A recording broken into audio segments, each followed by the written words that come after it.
오늘 우리에게 주시는 하나님 말씀입니다. 마가복음 8장 22절에서 26절까지 말씀입니다.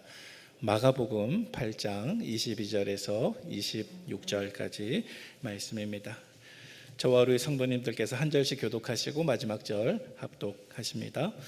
벳세다의 이름에 사람들이 맹인 한 사람을 데리고 예수께 나와 손대시기를 구하거늘 예수께서 맹인의 손을 붙잡으시고 마을 밖으로 데리고 나가사 눈에 침을 뱉으시며 그에게 안수하시고 무엇이 보이느냐 물으시니 쳐다보며 이르되 사람들이 보이나이다. 나무 같은 것들이 걸어가는 것을 보나이다 하거늘 이에 그 눈에 다시 안수하심에 그가 주목하여 보더니 나가서 모든 것을 밝히 보는지라. 함께요.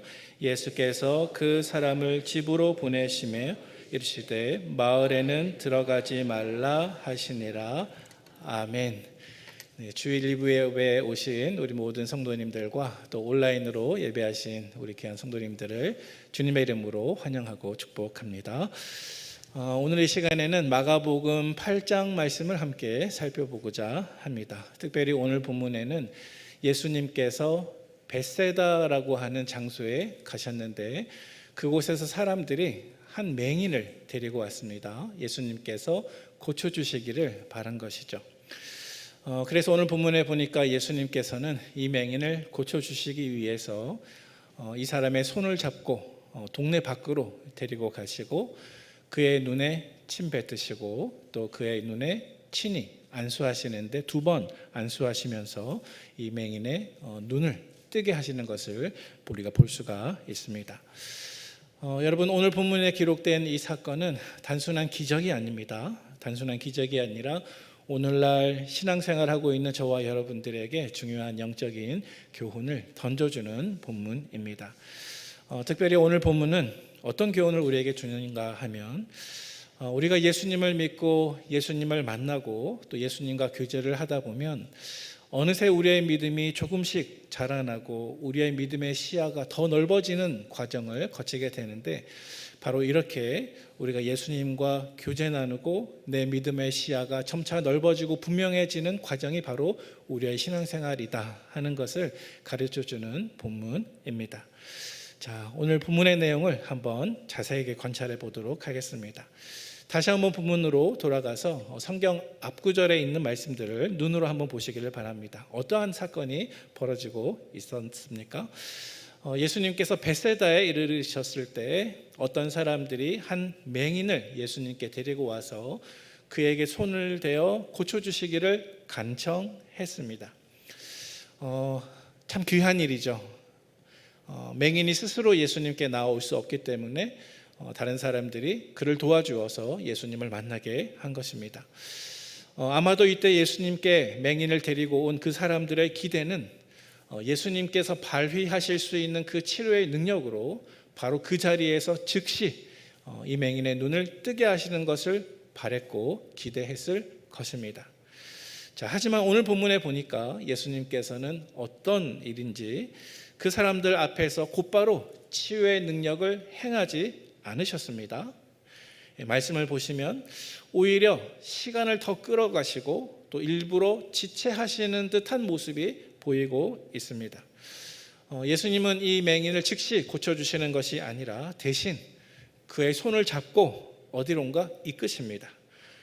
마침내 앞을 전혀 볼 수 없는 이 맹인의 손을 잡고 벳세다 마을 바깥까지 그를 데리고 나가셨습니다.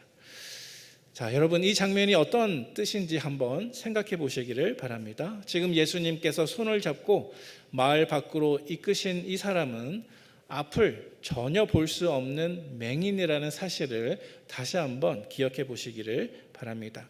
이 사람은 지금 아무것도 보이지 않습니다. 예수님이 어디로 가시는지, 나를 언제 고쳐주실지, 또 나에게 무슨 일이 있을지 전혀 알지 못합니다. 다만 주님의 손 하나만을 붙잡고 그 손길에만 의지한 채 예수님을 따라서 걸어가고 있었다는 것입니다. 여러분, 저는 학생 시절에 아마 중학교 시절이었던 것 같은데요. 학교에서 이렇게 개최한 한 수련회에 참가해서 그 수련회에서 공동체 훈련이라고 하는 것을 받아본 적이 있습니다. 이때 수련회를 떠난 장소는 아주 깊은 산속이었고 또 시간은 캄캄한 늦은 밤이었습니다. 그런데 선생님께서 두 명씩 서로 짝을 짓게 하시더니 한 사람의 눈을 안대로 가렸습니다. 그리고 눈을 가리지 않는 친구가 안대로 눈을 가린 그 친구를 반환점까지 데리고 오라는 것입니다. 아마 제 기억에 중간중간에 크게 위험하지는 않지만 다소 부딪히면 조금 어려움이 있을 만한 장애물들도 군데군데 있었던 기억이 있습니다. 하지만 눈을 가린 제 입장에서는 제 손을 잡고 인도하는 그 친구의 손길만 의지할 수밖에 없었습니다. 아마 여러분들께서 그러한 경험들도 해보신 적이 있으셨을 것이라 생각이 되는데요. 자, 오늘 본문으로 다시 돌아가면 오늘 본문 속에서도 어쩌면 예수님께서 이와 굉장히 비슷한 일을 하시고 계셨습니다. 앞을 전혀 볼 수 없는 소경의 손을 잡으시고 그가 살았던 벳세다 마을 안에서 마을 바깥까지 직접 이끌어 주신 것입니다. 아마도 소경의 입장에서는 예수님께서 그 마을 안에서 많은 사람들 앞에서 시간을 지체하지 말고 즉각 내 눈을 뜨게 하실 것을 간절히 바랬을 것입니다. 하지만 그의 마음속에 자기가 원했던 일들이 일어나지 않게 되었을 때 이 맹인의 마음에 어떤 생각이 들었겠습니까? 예수님이 나를 고쳐주시지 않고 도대체 무슨 일을 하고 계신가? 내 문제를 해결하실 뜻이 없으신 것인가? 아니면 나를 버리신 것인가? 아마도 이 맹인의 마음속에는 온갖 종류의 생각이 흘러갔을 것입니다. 왜냐하면 예수님께 손은 잡혔지만 어디로 가는지도 알지 못하고 언제 고쳐주실지도 모르고 그저 예수님의 손길만 의지하면서 따라갈 수밖에 없었기 때문입니다. 하지만 사랑하는 우리 성도 여러분, 저는 이 본문을 묵상하면서 이 맹인의 손을 잡고 동네 밖으로 이끄신 그 예수님의 손길이 단순한 이동이 아니라 우리 주님께서 이 맹인을 믿음의 교제를 나눌 수 있는 초대로 이끄신 것이고 또 우리 주님께서 이 맹인에게 특별히 사랑의 손길을 먼저 내민 것이다. 그렇게 말씀을 묵상하게 되었습니다.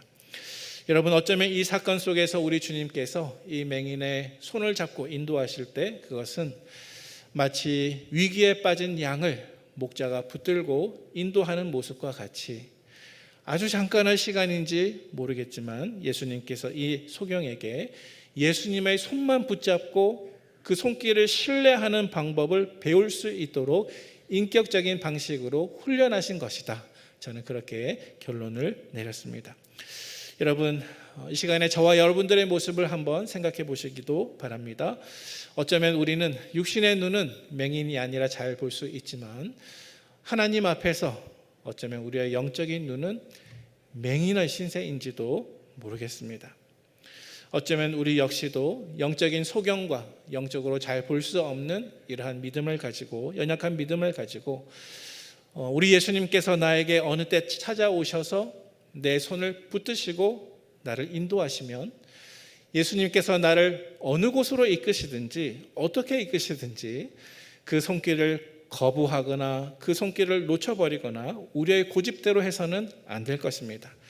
예수님께서 우리에게 다가오셔서 우리의 손을 잡고 어디론가 이끌어 주시면 내가 알지 못하지만 우리를 이끄시는 그 손길에 나 자신을 온전히 맡기고 걸어갈 수 있는 법을 배워나가는 우리 모든 북문의 성도님들 되시기를 바랍니다. 이제 오늘 본문 속에서 소경이 예수님을 따라서 무사히 마을 밖으로 나왔을 때 예수님은 이 소경에게 어떤 일을 이어서 행하셨습니까? 무사히 마을 밖으로 나오셨을 때 예수님은 그 맹인에게 눈에 손을 얹어 안수하시고 또 그 소경의 눈에 침 뱉으시면서 이렇게 물으셨습니다. 무엇이 보이느냐? 예수님께서 맹인에게 손을 얹어 안수하시고 눈에 침 뱉으시고 무엇이 보이느냐라고 물으셨을 때 이 맹인은 어떻게 대답을 했습니까? 우리 본문 24절 말씀을 같이 읽어보겠습니다. 24절 말씀입니다. 쳐다보며 이르되 사람들이 보이나이다. 나무 같은 것들이 걸어가는 것을 보나이다 하거늘. 자, 여러분 소경이 어떻게 대답하고 있습니까? 대답이 무엇입니까? 사람들이 보이나이다. 나무 같은 것들이 걸어가는 것이 보이나이다. 이것이 무엇이 보이느냐에 대한 이 맹인의 대답이었습니다.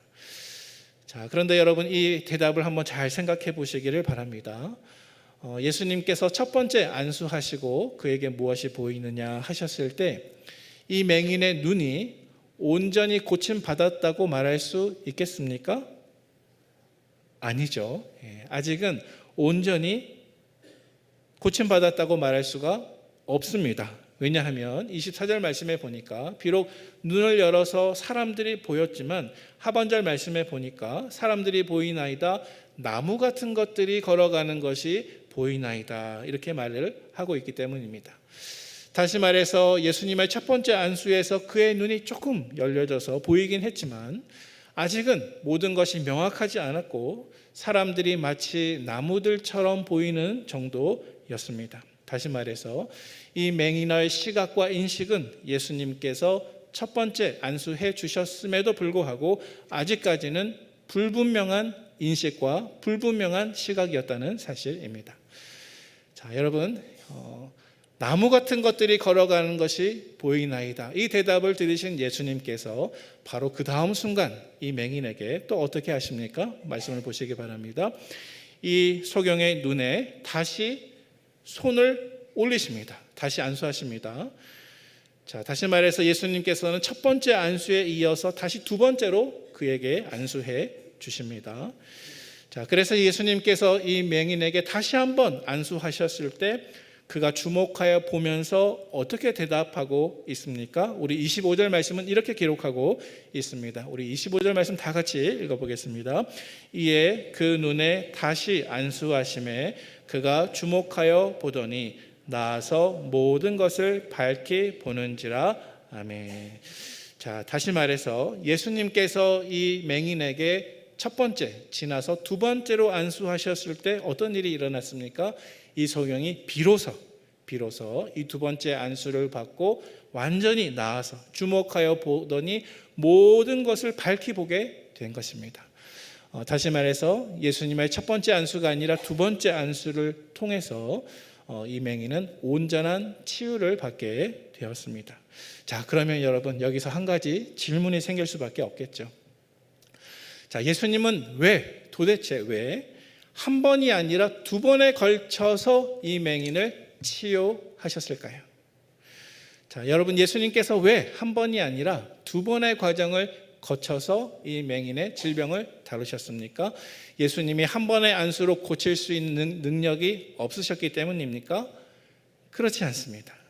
예수님은 원하신다면 한 번의 안수만으로도 이 맹인의 눈을 열게 하실 수 있었습니다. 하지만 그렇게 하지 않으셨다고 한다면 그것은 예수님께 어떤 이유가 있으셨던 것입니다. 여러분 그 이유가 무엇이겠습니까?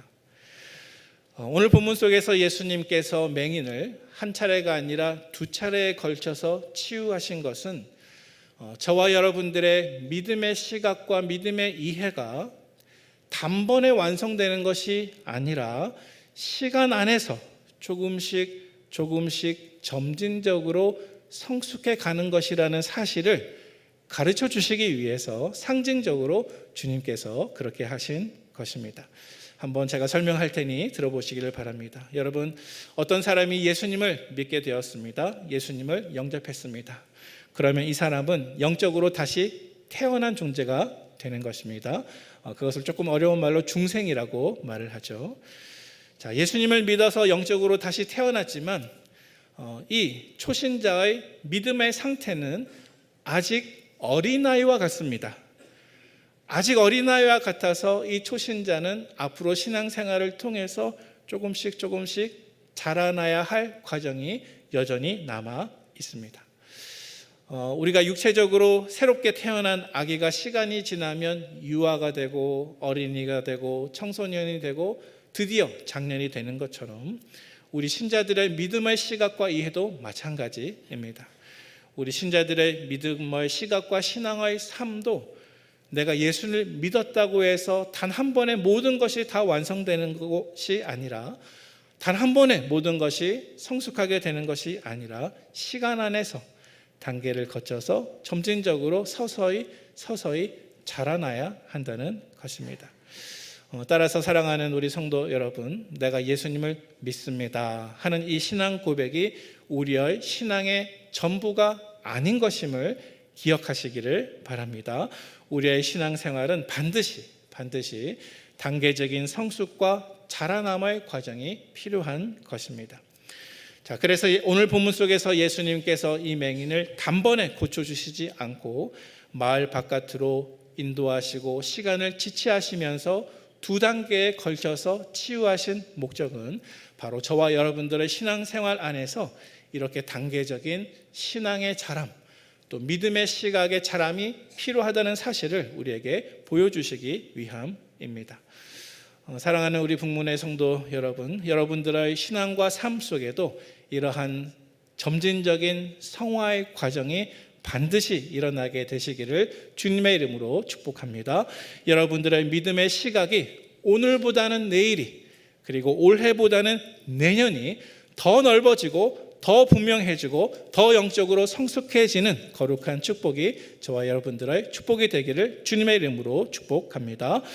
자, 오늘 본문에 우리가 살펴볼 때 방금 우리가 던진 첫 번째 질문, 왜 예수님께서 한 번이 아니라 두 번으로 나누어서 이 사람을 고쳐주셨는가, 이 질문을 물었습니다마는 이 질문에 이어서 우리가 반드시 물어야 할 또 다른 두 번째 질문이 있습니다.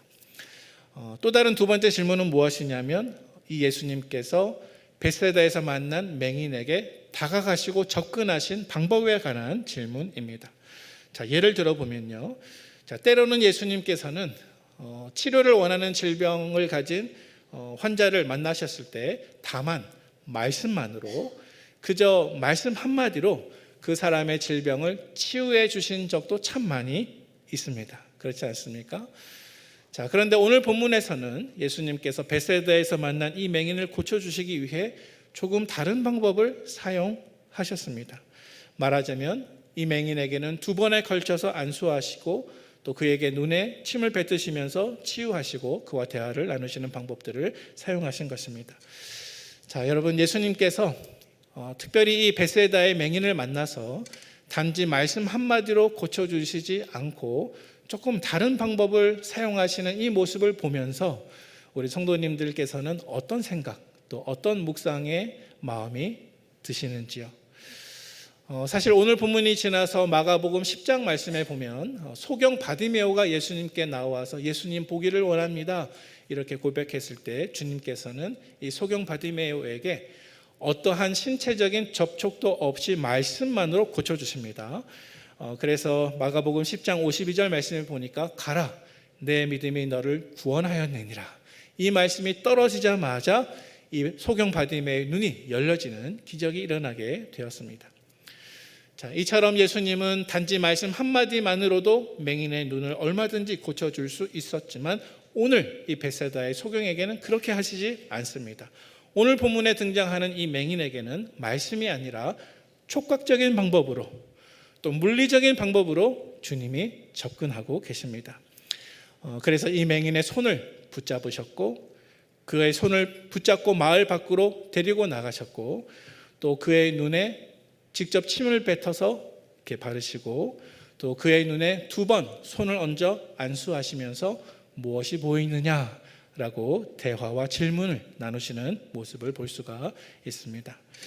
다시 말해서 예수님께서 이 베세다의 소경에게 사용하신 방법은 말씀이 아니라 손을 잡고 마을 밖으로 인도하고 눈에 침을 발라 그의 어두운 눈에 친히 접촉하시고 그 어두운 눈에 안수하시고 인격적으로 질문과 대화를 나누시면서 촉각적인 방법, 물리적인 방법, 인격적인 방법을 다 사용하셨다는 것입니다. 자, 여러분, 다시 한번 강조하지만 우리 주님께서는 얼마든지 원하셨다고 하면 말씀 한마디로 치유 요청을 받으셨을 때 그 마을 안에서 이 소경의 눈을 열게 하셨을 수 있었습니다.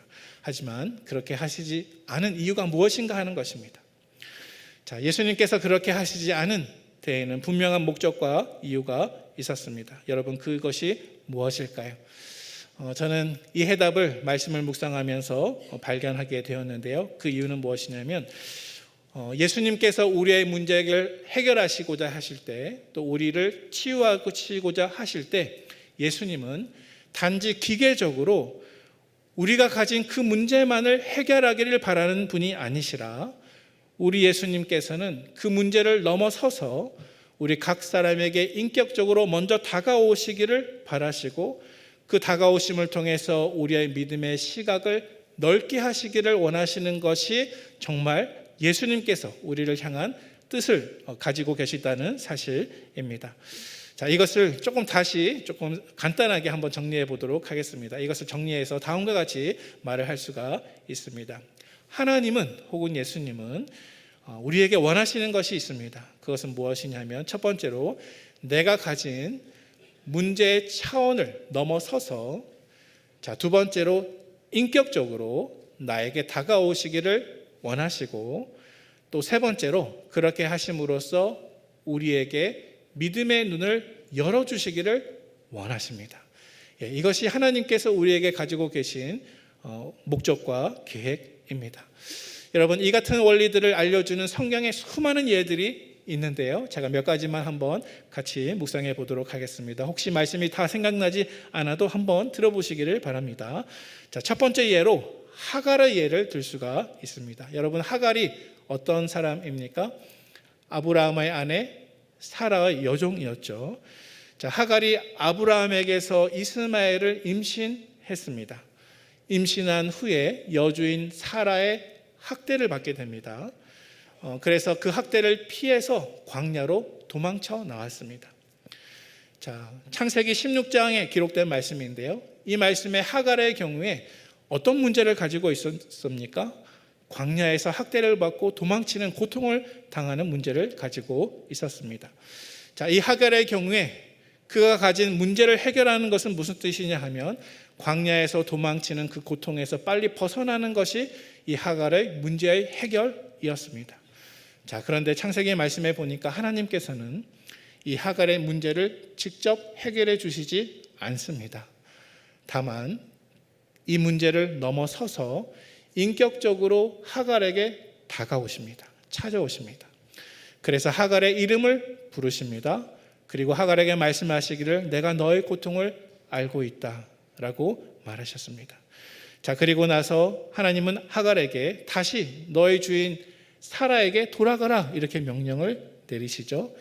자, 여러분 한번 생각해 보시기 바랍니다. 지금 학대를 받고 광야로 도망쳐 나왔는데 다시 나를 학대하는 주인 사라에게로 돌아가면 이 하갈의 문제가 해결이 되는 것입니까? 되지 않는 것입니까? 되지 않는 것이죠. 되지 않는 것입니다. 하지만 놀랍게도 내 주인 사라에게 다시 돌아가라 라고 명령하셨음에도 불구하고 이때 하갈의 믿음의 눈이 열려지게 되었습니다.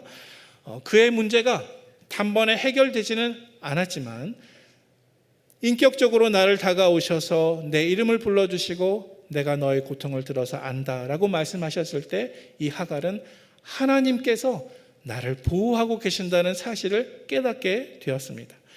자, 그래서 히브리 사람도 아니고 애굽 사람인 이 하갈에게 하나님께서 그의 문제를 넘어서 인격적으로 찾아와 주셨을 때 그녀의 믿음의 눈이 열려지게 되었다는 것입니다. 그래서 이 하갈은 창세기 16장 13절 말씀에서 이렇게 고백하고 있습니다. 우리 다 같이 한번 읽어보겠습니다.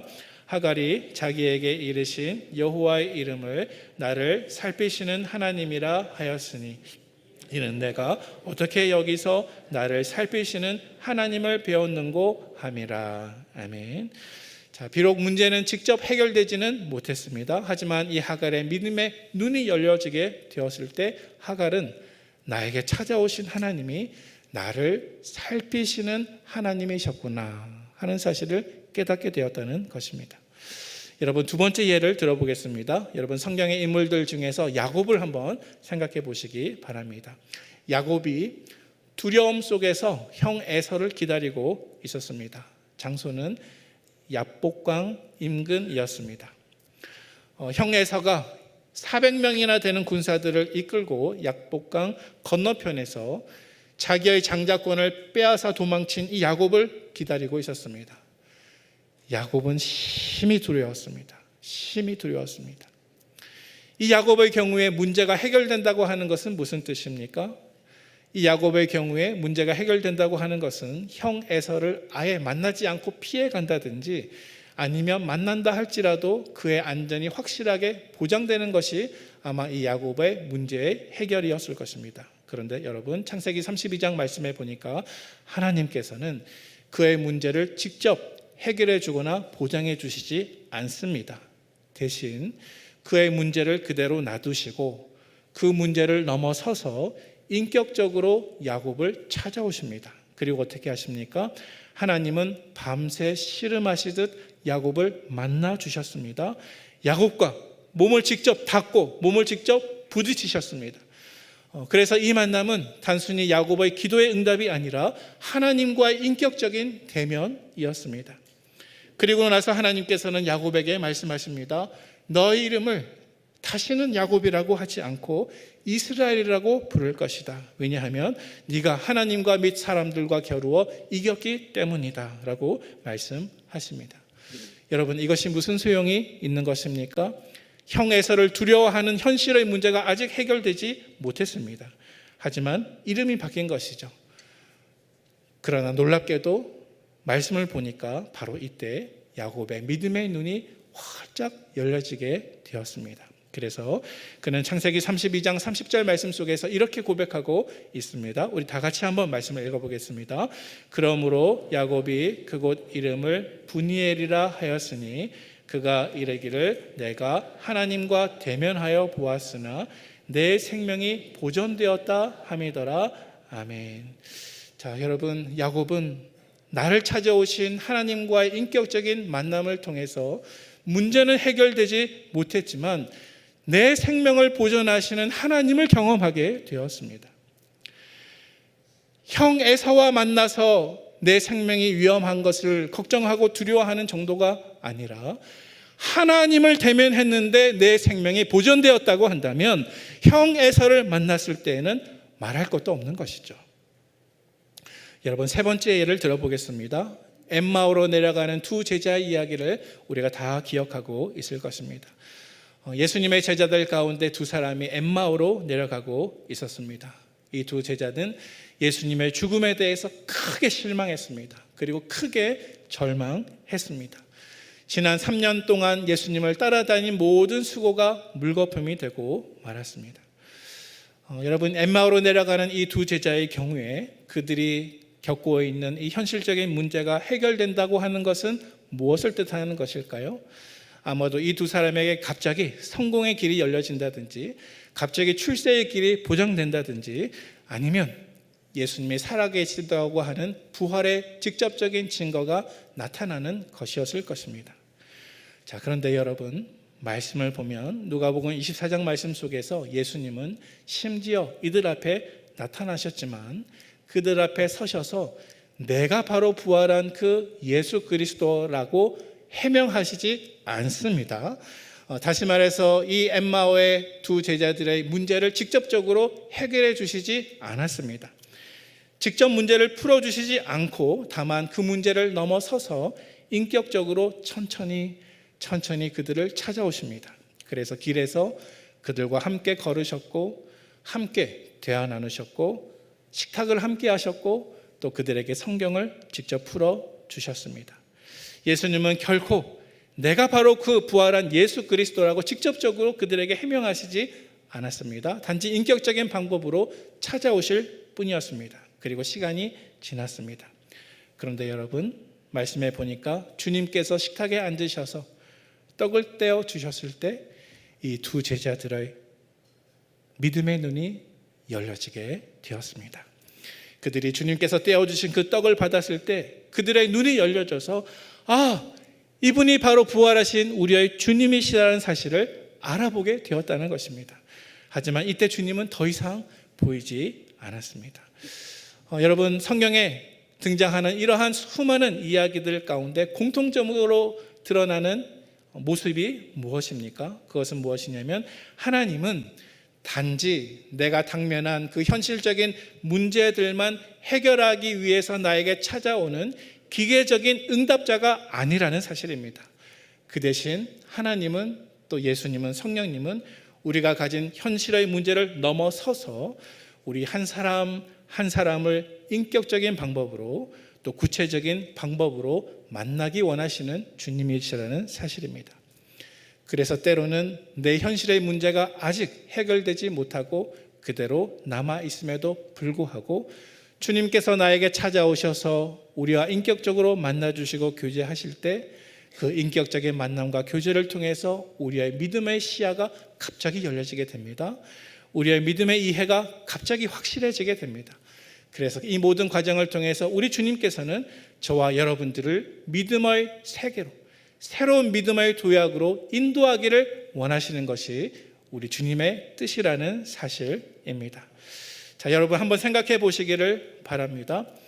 오늘 본문 속에서 만약 예수님께서 이 맹인의 요구를 들으셔서 마을 바깥으로 나가지 않고 바로 그 자리에서 순간적으로 이 맹인의 눈을 고쳐주셨다고 한다면 아마도 그것은 이 맹인에게는 참 고마운 일이었겠지만 후에 이 맹인이 생각하기를 예수님은 내가 가지고 있는 현실적인 문제들만 해결하시는 분으로 오해하게 될 것입니다. 하지만 예수님은 그에게 찾아오셨을 때 그의 현실적인 문제들만 해결하실 분으로 다가오신 것이 아니라 그에게 구원받는 믿음을 가르쳐 주시기 위해서 찾아오신 주님이셨습니다. 사랑하는 우리 북문의 성도 여러분, 저와 여러분들은 믿음으로 구원받는 줄로 믿습니다. 자, 그렇다면 우리가 믿음으로 구원을 받지만 구원받기에 합당한, 구원받을 수 있는 믿음이라고 하는 것은 또 어떤 믿음일까요? 여러분, 구원받는 믿음이라고 하는 것은 단지 예수님이 누구이신지를 아는 것이 아닙니다. 여러분, 성경에 보니까 귀신들도 예수님이 누구이신지를 알고 떤다고 그랬습니다. 구원받는 믿음이라고 하는 것은 단지 내가 가지고 있는 현실적인 문제들만 맡기고 그 문제들을 주님께서 해결해 주시기를 기다리는 그러한 믿음도 아닙니다. 여러분, 진짜 우리가 구원받을 수 있는 믿음은 우리의 현실적인 문제뿐 아니라 우리의 인생 전체를, 내 삶 전체를 조금씩 주님께 다 맡기고 의지하는 그 믿음이야말로 진짜 구원받는 믿음임을 기억하는 저와 여러분 되시기를 축복합니다. 우리 주님께서는 바로 그러한 구원받는 믿음을 통해서 저와 여러분들이 인격적으로 가까워지기를 간절히 원하십니다. 그래서 우리가 이러한 믿음으로 주님을 믿게 되면 주님은 우리의 현실적인 문제들만 해결해 주시는 분이 아니시라 인격적인 교제를 통해서 우리의 믿음의 눈을 새롭게 열어주시고 내 삶 전체를 온전하게 하시는 참된 구원자이심을 우리는 반드시 발견하게 될 것입니다. 사랑하는 우리 성도 여러분, 주님과의 인격적인 관계를 맺으며 믿음의 시력을 회복하시기를 축복합니다. 우리가 어떻게 예수님을 단지 지식적인 대상이나 내 문제만을 해결할 분이 아니라 그 수준을 넘어서서 구원받는 믿음으로 고백할 수가 있겠습니까? 우리가 어떻게 실천해야 이러한 믿음으로 이룰 수가 있겠습니까? 몇 가지 제안을 드리겠습니다. 먼저 첫 번째로 우리 하나님 앞에서 우리 자신의 모습을 고백할 때 주님, 저는 영적인 맹인과 같습니다. 주님, 저는 영적으로 보지 못하는 소경과 같습니다. 이렇게 겸손히 고백하시기를 바랍니다. 우리의 영적인 소경된 모습, 우리의 영적인 맹인된 모습을 있는 그대로 고백하고 주님, 저에게 다가와 주시옵소서, 저에게 찾아와 주시옵소서, 저에게 꼭 맞는 방법으로 저를 인도해 주시옵소서. 저의 삶 속에서 주님과 가까이 교제하며 주님과 인격적으로 더 깊은 교제로 들어가기를 원합니다. 이러한 소망을 가지고 간절히 기도하시기를 바랍니다. 우리가 이렇게 기도하면 우리 주님께서 그 기도를 들어주셔서 반드시 우리의 삶 속에 찾아오시고 나에게 가장 적합한 인격적인 구체적인 방법으로 우리를 방문하셔서 저와 여러분들의 영적인 시각이 열려질 수 있도록 회복시켜 주실 줄로 믿습니다. 이제 말씀을 정리하도록 하겠습니다. 사랑하는 우리 북문의 성도 여러분, 성도의 삶은 무엇입니까? 성도의 삶은 흐릿한 믿음의 시야에서 분명한 믿음의 시야로 옮겨가는 과정입니다. 저와 여러분들이 하나님께서 허락하신 우리의 인생과 시간 안에서 날마다 깊이 주님과 교제하고 점진적으로 우리의 손을 잡고 이끄시는 주님의 인격적인 손길을 따라 순종하는 가운데 저와 여러분들의 믿음의 시력이 놀랍게 회복되는 은혜가 우리의 은혜가 되기를, 우리의 축복이 되기를 주님의 이름으로 축원드립니다. 하나님 아버지, 이 시간 주님 앞에 나와 우리의 생각과 마음과 몸과 정성을 다해 우리의 영혼을 다해 주님 앞에 예배하게 하심을 감사드립니다. 하나님께서 예배하신 은혜의 날 주님의 얼굴을 배웠고 우리의 영혼에 꼭 필요한 평강으로 채워주신 것을 인하여 감사와 찬송을 올려드립니다. 이 시간 주님 앞에 우리의 마음을 다해 예배한 것도 감사하며 특별히 이 시간 주님의 것을 기억하며 우리에게 주신 소유와 물질을 가지고 주님을 섬기며 귀한 예물을 올려드렸사오니 하나님 이 시간 하나님의 나라를 위하여 주님께 우리의 정성으로 자원하는 마음으로 드린 주일의 헌금과 11조의 예물과 감사의 예물과 성교의 헌금과 또 여러 가지 기타 예물들을 기쁨으로 받아주시고 우리의 삶 속에 하나님의 은혜와 평강이 충만하도록 역사하여 주시옵소서. 우리 성도들의 삶 속에 주님 앞에 예배하러 나오면서 갈급한 마음, 답답한 마음, 두려운 마음, 염려하는 마음으로 주님 앞에 나온 성도들 계시다면 주님, 이 예배의 시간이 끝나기 전에 성령께서 그 성도들의 마음을 만져주시고 그 눈에 안수하여 주시며 주님 침뱉어 발라주시며 무엇이 보이느냐 말씀하여 주시옵소서.